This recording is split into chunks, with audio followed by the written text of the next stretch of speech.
दोस्तों, मोबाइल और लैपटॉप के बाद क्या अब बाइक्स की बारी है एआई की? अब बाइक्स में एआई आएंगे? क्या सुजुकी ने अपनी ई विटारा लॉन्च कर दी है? क्या सरकार सिर्फ ई बसेस पे ज़्यादा ध्यान दे रही है?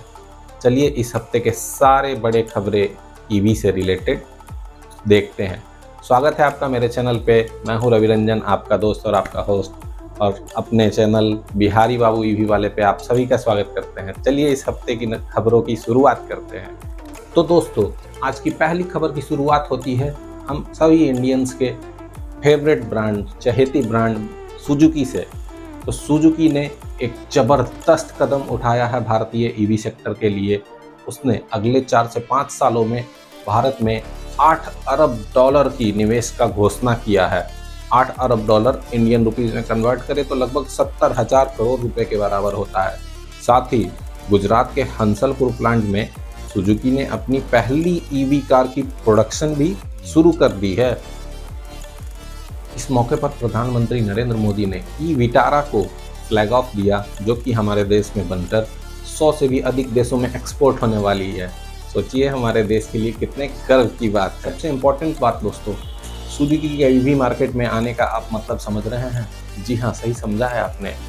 अब आपके लिए सस्ती से सस्ती इलेक्ट्रिक गाड़ियां आना शुरू हो जाएंगी जल्द से जल्द मार्केट में, और बाकी कार ब्रांड्स के लिए एक बहुत बड़ा और बहुत टफ कंपटीशन होने वाला है। हम अगले खबर की तरफ। आज की दूसरी खबर है टीवीएस मोटर कंपनी के बारे में। टीवीएस मोटर कंपनी ने एक अपनी नई EV scooter TVS orbiter launch की है, जिसका प्राइस 99,900 रुपये से शुरू है, और यह उसके टीवीएस के EV scooter lineup TVS iQube से नीचे प्लेस्ड किया गया है। तो इसकी बुकिंग शुरू हो गई है, और अगर आपको भी इंटरेस्ट है इसमें तो ज़रूर जाइए और बुकिंग कराइए। उड़ीसा में ईवी बसेस का विस्तार होने वाला है। उड़ीसा की गवर्नमेंट पहले से 450 बसेस ट्रांसपोर्टेशन में, गवर्नमेंट ट्रांसपोर्टेशन में चला रही हैं, जो कि ईवी है, और इस साल तक उनका टारगेट है कि 1000 ईवी बस उड़ीसा में दौड़े, जो कि कटक, भुवनेश्वर और पुरी जैसे जगहों पर आप सभी को सर्विस देते हुए दिखेंगी।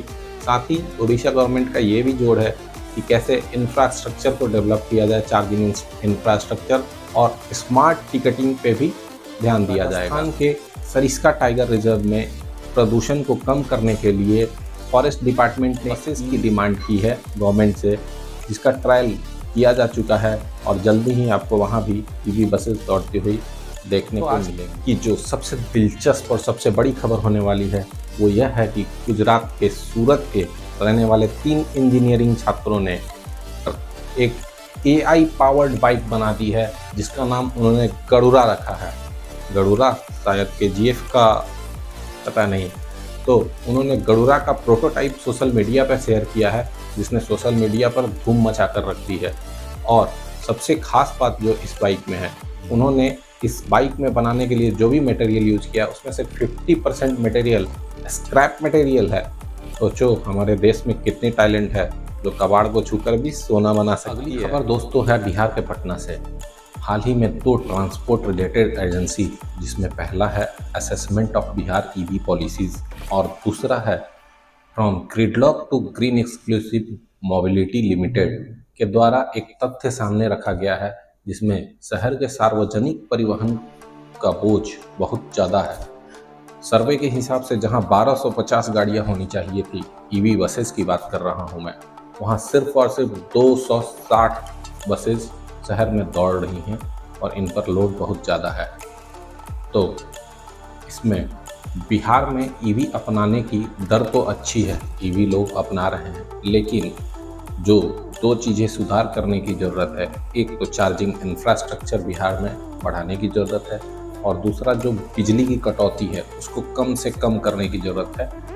कई बार लोग चार्जिंग स्टेशन पर पहुँच कर भी चार्ज नहीं कर पाते हैं, क्योंकि कभी बिजली गई रहती है और कभी कुछ प्रॉब्लम। ये सारी थी इस सप्ताह की ईवीज़ की सबसे बड़ी और सबसे प्रेरणादायक खबरें जो मैंने आपको बताई।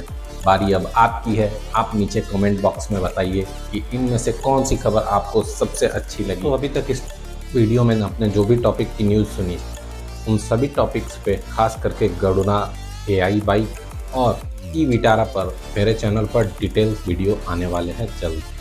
तो मेरे चैनल पे बने रहने के लिए सब्सक्राइब का बटन दबाएं या उस पर मुक्का मार के गर्दा उड़ा दें, लेकिन सब्सक्राइब जरूर करें। और मिलते हैं अगले संडे को अगले सप्ताह के सभी ईवी न्यूज़ के साथ। तब तक के लिए जय हिंद दोस्तों।